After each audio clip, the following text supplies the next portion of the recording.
All right, let's jump right into this explainer. Today, we're unpacking a seriously wild manhwa storyline. We are talking deep betrayal, insane secret powers, and a quest for ultimate revenge that will absolutely keep you glued to your seat. If you're a fan of a good underdog story, but, with a seriously dark twist, then this deep dive is exactly what you need. So what actually happens when the nice guy finally snaps? I mean, really loses it? That's the core question we're tackling today. Meet our protagonist, Jang Ji Sheng. For 10 agonizing years, Jang has suppressed every single instinct he has, just completely burying his true self. And why? Well, all to play the perfect, submissive, nice guy for his childhood sweetheart, Shu Jen. He swallows his pride, he pays off local punks, and he avoids every single fight, literally just to keep a promise he made to her a whole decade ago. Okay, let's dive into the mind of Jang Ji-shang. On one hand, you've got this gentle student persona. He wears glasses, he's super mild-mannered, he's the guy who takes out the trash and pays off the school bullies. But on the other hand, that's his true identity. Jang is actually the sole heir to the Firebear Gang. Yeah, the most powerful and terrifying syndicate in the entire country. Thug blood literally runs in his veins. Those glasses he wears, they don't even have real lenses. His entire mild-mannered life is just a carefully constructed, completely fake act. So why drop the act after 10 whole years? Well, it literally comes down to 5 words. Bad boys are more attractive. These are the exact words that just shatter Jang's world. After a decade of playing the absolute pacifist for Shu Jen, he catches her flirting with the school bully Shen Jing. And when Jang confronts her, fully expecting her to hate the thug, she drops this massive bombshell. She actually prefers the bad boys now. In a single moment, 10 years of intense self-control is just completely thrown out the window. Jang is crushed, obviously, but that heartbreak, it quickly turns into something far, far more dangerous. If she wants a bad boy, he's going to give her the ultimate bad boy. Jang storms right back to his gang's headquarters and demands his terrifying, heavily tattooed uncles help him embrace his dark side. And man, do they deliver. They orchestrate a complete 3-step bad boy makeover. Step 1, ditching the nerd clothes for a full Nike and Gucci fit, complete with flashy gold chains, of course. Step 2, his giant bald uncle literally gives him a live on-the-street tutorial on how to spit properly. And Step 3, mastering the swagger walk. Chest puffed out, arms swinging wide. It is absolute comedic gold watching these hardened criminals act like proud parents sending their kid off to his first day of thug school. But here's where it gets kind of hilarious. Jang goes out trying his absolute hardest to be this ruthless street thug. He spots a student and extorts 40,000 yuan from him, using his scary new persona. But his inherent kindness completely takes over. He immediately feels terrible about it and tries to give the money right back. The catch? A group of girls nearby, including a major new character named Li Yi, witness the whole thing. Instead of seeing a scary thug, they see this cool, fair-minded bad boy who doesn't prey on the weak. So, by trying to be a villain, Jang accidentally becomes a total chick magnet, and Li Yi falls for him instantly. Now, what's genuinely fascinating here is the bizarre secret behind Jang's fighting power. When he finally decides to undergo real combat training, his bald uncle tests his physical limits. Jang's squats and bench presses, incredibly weak. But when it comes to a grip strength test, he effortlessly crushes his uncle's hand. How is that even possible? Well, for 10 straight years, Jang was tasked with massaging the iron-hard muscle knots of his gigantic gangster uncles. A full decade of deep tissue kneading forged an absolutely terrifying, bone-crushing grip strength that nobody saw coming. To put that into perspective, 100 kilos is roughly 220 pounds.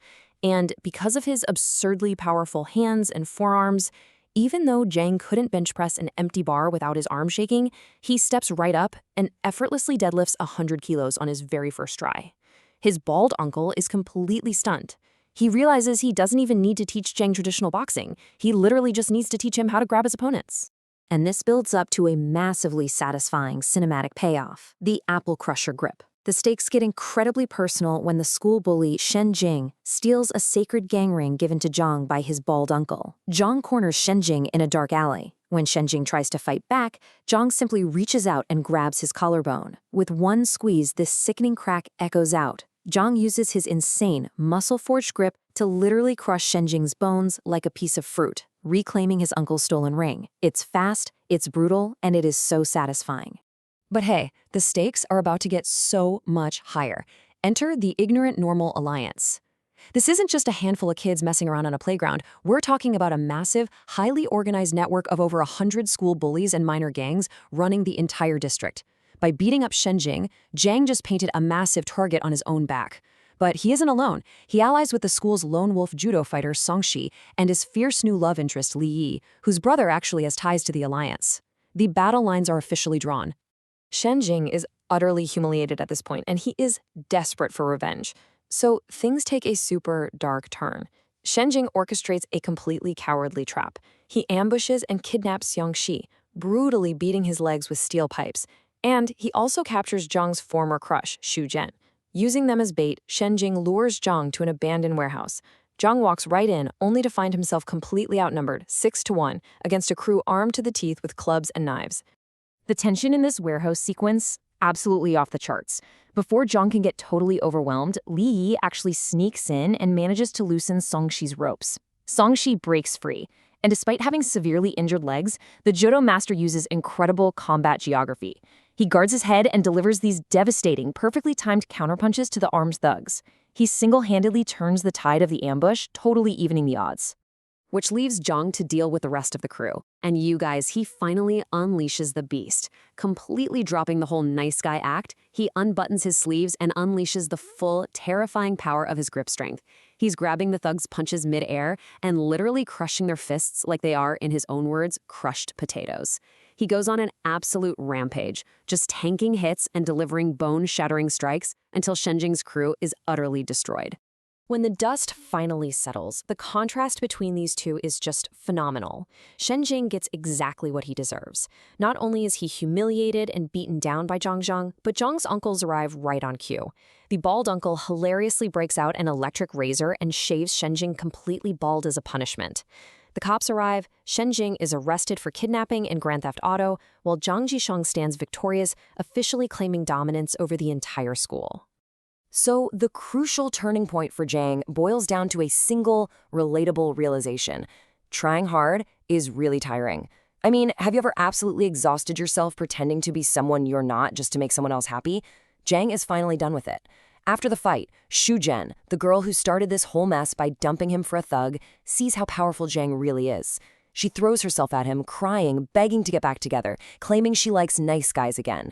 But Jiang has fully awakened. He brings his character arc full circle, coldly delivering this line and walking away from her forever. He is done pretending to be someone he's not for someone who doesn't even respect him.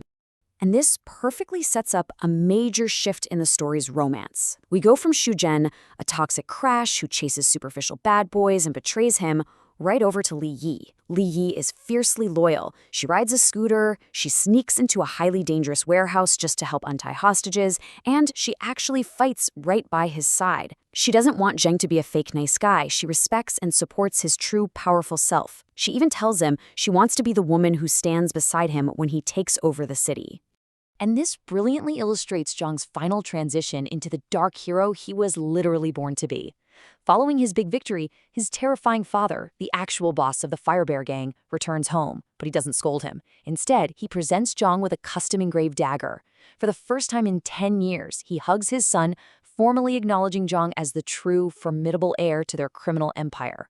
Zhang's transformation from a submissive student to a powerful boss is complete. So, the big question is, now that he absolutely rules the school, who is the Firebear heir gonna crush next? Jiang Jishang has awakened his thug blood, mastered his bone-crushing grip, and claimed his territory. But that massive ignorant normal alliance is still out there, and they are gearing up for war. Will Jiang conquer them all, or will the underworld swallow him whole?